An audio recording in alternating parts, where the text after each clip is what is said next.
تو میرے دوستو، اللہ تبارک و تعالیٰ سے تعلق قائم کرنا، غصے کو برداشت کرنا، اس غصے میں غصہ بھی آئے تو اس کا بھی تعلق اللہ تبارک و تعالیٰ سے ہی جوڑ دینا۔ دلیل کیا ہے؟ حضرت علی رضی اللہ تعالیٰ عنہ خیبر کے موقع پہ ایک کافر پہلوان کے اوپر آ گئے اور خنجر بالکل قریب تھا کہ مار دیتے۔ اس نے کہا کہ اب مر تو رہا ہوں، اپنا غصے کا اظہار کیا، کچھ کر نہیں سکتا تھا، تھوک دیا۔ حضرت علی رضی اللہ تعالیٰ عنہ نے خنجر الگ پھینکا اور کھڑے ہو گئے۔ اس نے کہا کہ قدرت رکھتے ہوئے مارا نہیں آپ نے؟ کہنے لگے پہلے مار رہا تھا اللہ کے لیے، لیکن جب تو نے تھوکا تو میرا غصہ بھی اس میں شامل ہو گیا، وہ اللہ کے لیے نہیں رہا خالص، لہذا میں نے تجھے چھوڑ دیا۔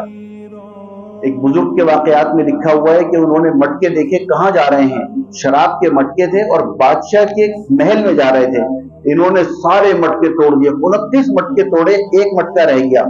پھر خیال آیا، کہنے لگے کہ جاؤ، وہ لے گیا۔ اس سے کچھ پوچھا درباریوں نے کہ بھئی کیا ہوا اس کے لیے توڑ دیے سارے مٹکے؟ تو اس نے کہا میں لے کے آ رہا تھا، وہاں پہ کوئی مل گئے، انہوں نے کہا کیا ہے؟ میں نے کہا شراب ہے۔ انہوں نے غصے میں آ کے سارے مٹکے توڑ دیے، کہ بلا کر لے کے آؤ۔ انہوں نے تلاش کیا، لے آئے، بادشاہ کو پورا واقعہ بتایا۔ بادشاہ کے سامنے کھڑے ہوئے، کہنے لگے تم نے یہ مٹکے تم نے توڑے ہیں؟ کہ جی ہاں۔ کہنے لگے اور ایک مٹکا کیوں چھوڑ دیا؟ کہنے لگے 29 توڑ دیے تھے۔ اس وقت دل میں یہ خیال آیا کہ تو کتنا بڑا بہادر ہے، پتا ہے کہ یہ بادشاہ کے محل میں جا رہی ہے شراب، اس کے باوجود بھی تو نے توڑ دیا، تو میں نے ایک چھوڑ دیا کہ اب غیر اللہ شامل ہو گیا اس میں۔ پہلے اللہ کے لیے توڑے تھے سارے، اب اگر توڑوں گا تو بہادری کی وجہ سے توڑوں گا، لہذا چھوڑ دیا۔ کتنے لوگ اس بات کو سن کر ایمان میں داخل ہو گئے میرے دوستوں۔ یہ غصہ بھی اللہ کے لیے ہو، برداشت کرنا، تانا تشنی برداشت کرنا، رک جانا، چپ ہو جانا، سہ جانا، بہت بڑا عزم والا کام ہے یہ۔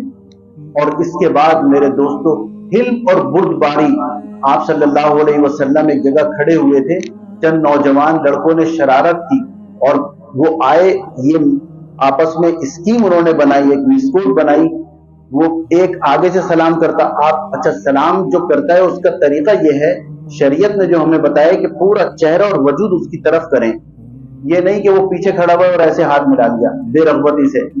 تو آپ صلی اللہ علیہ وسلم نے ایک کا سلام کا جواب دیا، پیچھے سے آواز آئی اس طرف سے السلام علیکم، انہوں نے یہاں سے گھوم کے اس کو جواب دیا، پھر یہاں سے آواز آئی، پھر یہاں سے آواز آئی۔ رسول اللہ صلی اللہ علیہ وسلم کی معصومیت دیکھیے کہ ہر طرف گھوم رہے ہیں، اپنا چہرہ انور اس کی طرف کر رہے ہیں، جواب دے رہے ہیں۔ حضرت عمر رضی اللہ تعالیٰ عنہ تشریف لے آئے، کہنے لگے یا رسول اللہ یہ آپ کے ساتھ استہزاء کر رہے ہیں۔ حضرت عمر رضی اللہ تعالیٰ عنہ کو یہ کیفیت دیکھ کے رنج ہوا۔ تو آپ صلی اللہ علیہ وسلم کے اخلاق کہاں گئے میرے دوستوں ہماری زندگیوں میں سے؟ ہم کیوں برداشت نہیں کرتے ایک دوسرے کی باتوں کو، کڑوی کسیلی کو؟ جو ہم سے صحیح مل رہا ہے ہم اس سے صحیح مل رہے ہیں، یہ تو بدلا ہوا۔ لیکن اخلاق یہ ہے کہ جو ہم سے صحیح نہ ملے اس سے صحیح ملے، اس سے جھک کے ملیں۔ اور جھک کے عاجزی سے ملنے میں آپ کو اللہ کی قسم کھا کے بتا رہا ہوں کہ اللہ تعالیٰ بلندیوں پر پہنچا دیں گے۔ بہت سارے مواقع ہوتے ہیں، آدمی کو بہت ساری چیزیں واضح کرنے کا دل چاہتا ہے، کلیئر کرنے کا دل چاہتا ہے کہ نہیں میں نے ایسا نہیں، میں نے یوں کیا، میں نے وہ کیا۔ ایک بڑے بزرگ فرماتے ہیں کہ میرا سفر ہوا اپنے کسی استاد کے ساتھ، کہنے لگے دین کے کاموں میں لگا ہوا تھا 30 سال سے۔ ان بزرگ نے یہ کہا، کوئی ایسی بات ہوئی کہ میں سفر کے دوران میں نے وضاحت پیش کرنی چاہیے اور کرنی شروع کی، تو انہوں نے مجھے اشارہ کیا کونی سے اور یہ کہا کہ چپ ہو جاؤ، سہ لو۔ میں وہیں چپ ہوا۔ کہنے لگے 30 سال سے دین کی خدمت کر رہا ہوں، اس وقت دین سمجھ میں آیا حضرت کی ایک تنبیہ سے کہ چپ ہو جاؤ۔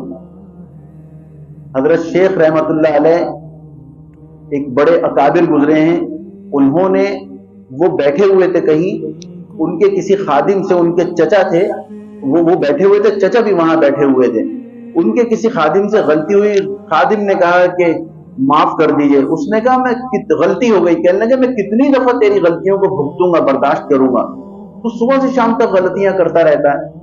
تو وہ جو چچا بیٹھے ہوئے تھے وہ بھی اللہ والے تھے، انہوں نے اپنے بھتیجے کو کہا قریب آئیے، اور شیخ الحدیث رحمۃ اللہ علیہ سے فرمایا کان میں، کہنے لگے اتنی دفعہ اس کی غلطیوں کو معاف کیجیے جتنی دفعہ اللہ تبارک و تعالیٰ سے اپنی غلطیاں معاف کروانی ہیں۔ ان کا غصہ جھاگ کی طرح بیٹھ گیا، اور پھر یہ دل میں انہوں نے خیال کیا کہ آئندہ میں کبھی غصہ نہیں کروں گا۔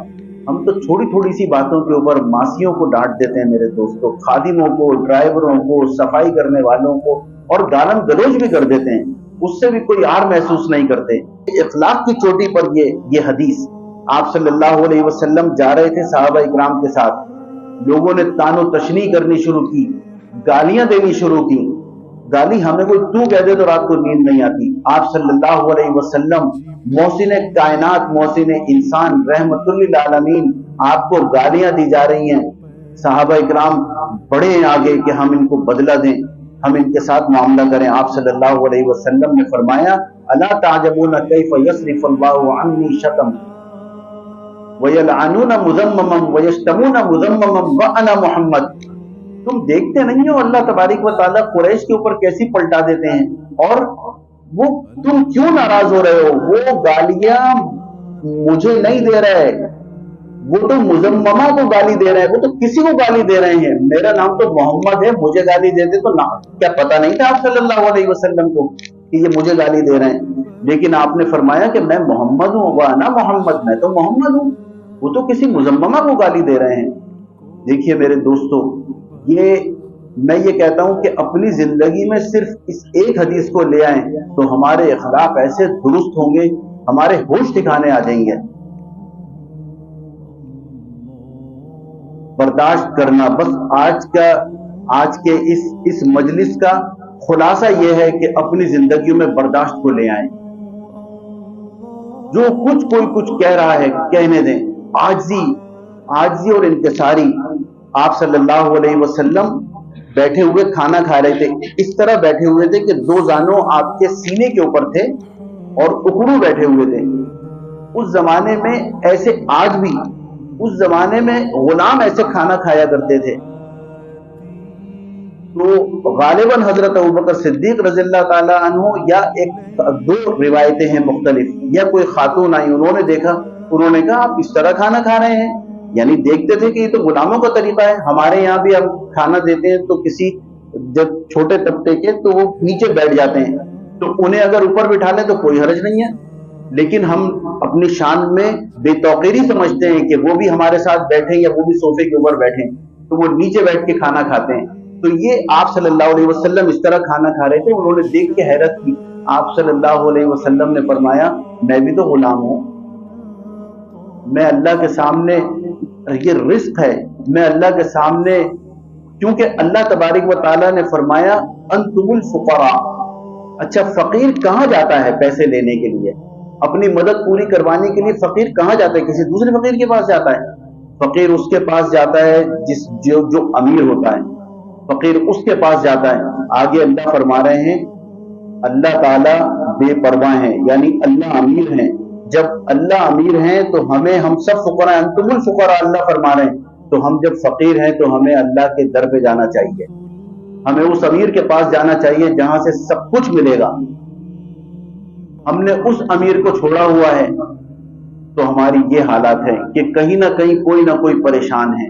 اللہ تعالیٰ سے اپنا تعلق قائم کرنا، اللہ سے دعا کرنا کہ یا اللہ آپ ہی ہم سے اپنا تعلق قائم کروا دیں۔ وآخر دعوانا ان الحمد للہ رب العالمین۔